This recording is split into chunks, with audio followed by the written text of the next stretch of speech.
প্রিয় দর্শক আসসালামু আলাইকুম। আমি বর্তমান সময় দেশের রাজনীতি, অর্থনৈতিক বা সামাজিক অবস্থা নিয়ে কিছু কথা বলবো। বর্তমানে বাংলাদেশে যে অবস্থা চলছে সেটি একটি কিছুটা আ আইনের সঠিক প্রয়োগ হচ্ছে না কিংবা আইনি পরিস্থিতি খুবই ভঙ্গুর অবস্থায় রয়েছে কিংবা এটা বলা যায় যে অস্থিতিশীল অবস্থা বিরাজ করছে বাংলাদেশে বর্তমানে। সে প্রসঙ্গে আমরা কথা বলবো যে আসলে এই মুহূর্তে কি করা উচিত? আমরা একটি গ্রহণযোগ্য সমাধানের দিকে হয়তো যাবো। তবে তার আগে আমি বলবো যে ছাত্ররা বর্তমানে যে অবস্থায় রয়েছে তারা একটু আক্রমণাত্মক অবস্থায় রয়েছে। তারা বৈষম্য বিরোধী আন্দোলন ৫ই আগস্ট যে আন্দোলন করেছে, ফ্যাসিবাদকে বিদায় করেছে, সেটি তারা করেছে, ছাত্রদের মাধ্যমে হয়েছে। কিন্তু এখন ছাত্রদের যেটা করা উচিত সেটা হচ্ছে খুব বুঝে শুনে কাজ করা উচিত। বুঝে শুনে বলতে তারা আন্দোলন করবে সেটা যদি তাদের যৌক্তিক কারণ থাকে সেক্ষেত্রে, নচেৎ তাদের বিশ্ববিদ্যালয়ে যাওয়া উচিত, তাদের কলেজে যাওয়া উচিত। যেখানে তাদের নিরবিচ্ছিন্ন পড়াশোনা হবে সেখানে তারা যাওয়া উচিত। সেটার পাশাপাশি তারা আন্দোলন করবে যৌক্তিক বিষয়ে। অতিরিক্ত উচ্ছৃঙ্খলতা এবং অতিরিক্ত আম কি বলে এটা? মাত্রা অতিরিক্ত তারা উদ্যোগী হয়ে গেলে এখানে একটু সমস্যা দেখা দিবে। বর্তমানে ছাত্রদেরকে আরেকটু সহনশীল হতে হবে। কারণ দেশের সার্বিক অবস্থা যেহেতু আম ভালো নয়। দেশের একটা বিপ্লবী সরকার গঠন হয়েছে। এই সরকারেরকে একটু সুযোগ দিতে হবে যাতে তারা কাজ করতে পারে। পুলিশ আম ঠিকমতো কাজ করতে পারছে না কারণ তাদের রেকর্ড খুব ভালো নয়। এই অবস্থা থেকে তাদেরকে স্বাভাবিক পর্যায়ে নিয়ে আসতে হবে। সেনাবাহিনী রয়েছে সাথে। বাংলাদেশের মানুষ এখন শান্তি চায়। শান্তি চায়, তারা চায় যে একটা গ্রহণযোগ্য সরকারের কাছে দায়িত্ব অর্পিত হয়েছে। এই অবস্থায় মানুষ চায় যে দেশের মধ্যে একটি শান্তি, শৃঙ্খলা পরিবেশ বিরাজ করুক। কোনো অতিরিক্ত উৎসাহী ব্যক্তির পদচারণা এটা আম সরকার আ আশা করি এটা তাদেরকে সুযোগ দিবে না। দেশের মানুষ আমরা মনে করি শান্তি চায়। শান্তির জন্য দেশের আ ক্ষেত্রে ভূমিকা পালন করতে পারে সবগুলো ধরনের জনগণ। একটি বিষয় খুবই লক্ষণীয় সেটা হচ্ছে দ্রব্যমূল্যের খুবই ঊর্ধ্বগতি বর্তমানে।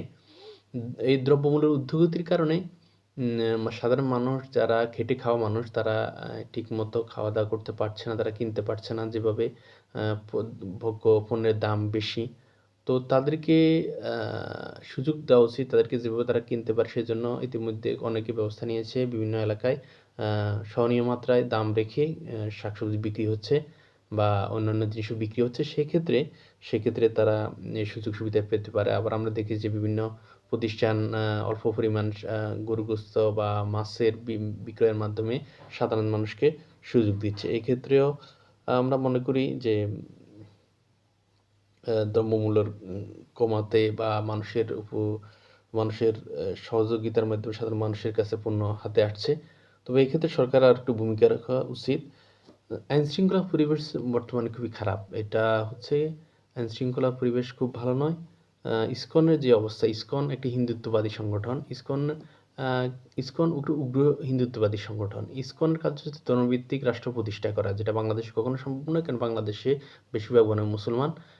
এখানে ইসকনের অতি উৎসাহী হওয়াটা মোটেও উচিত হবে না এবং যারা হিন্দু ভাই আছে আমি তাদেরকে বলব আপনারা ইসকনের পক্ষ অবলম্বন করবেন না এবং ইসকনকে আপনারা এই এতটুকু সাপোর্ট দিবেন না যাতে এটিকে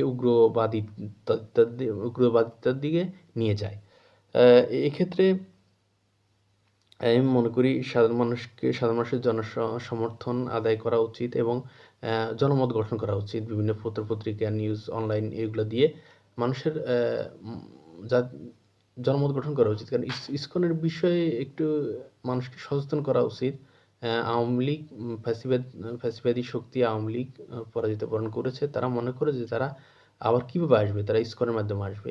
এক্ষেত্রে অন্যান্য দলও বলছে যে ইসকনকে তারা আ উম সে পূর্ণাঙ্গভাবে শেষ করতে চায় না। কিন্তু এখন বিষয় হচ্ছে যে ইসকনের উদ্দেশ্য কি? ইসকন কি চায়? এই ব্যাপারে আসলে বাংলাদেশের মানুষ বোধহয় খুব একটা আ জানে আমার কাছে মনে হয় না। ইসকনের উদ্দেশ্য বা ইসকনের বিষয়ে তারা হিন্দুরাই এটা প্রকাশ করলে ভালো হয়। চিন্ময় ব্রহ্মচারী যে গ্রেপ্তার হয়েছে তার বিষয়ে তাদের হিন্দুদের কি মতামত এটা হিন্দুরা স্পষ্ট করতে পারে যে আসলে কি তাদের ইসকন কি চায়? ইসকন কি চায়? ইসকনের উদ্দেশ্যটা কি? তারা স্পষ্ট করা উচিত। আরেকটি বিষয় আমি বলব বর্তমানে বাংলাদেশের শিক্ষা ব্যবস্থার যে ক্ষতি করেছে ফ্যাসিবাদী শক্তি, সাধারণভাবে বলা যায় যে শিক্ষা ব্যবস্থার অবস্থা খুবই খারাপ করেছে। এখন শিক্ষা ব্যবস্থা ভালো দিকে করা যায় যে বিষয়গুলো রয়েছে, সে বিষয়গুলোতে নজর দেওয়া উচিত।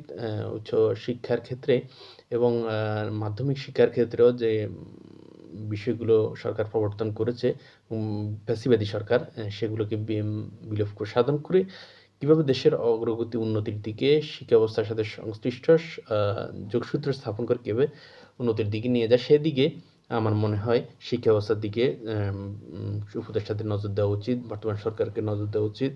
আর একটি বিষয় নির্বাচন চাচ্ছে বিভিন্ন দল নির্বাচন চাচ্ছে, তাদের বিষয় হচ্ছে যে নির্বাচন তাড়াতাড়ি দেওয়া হোক।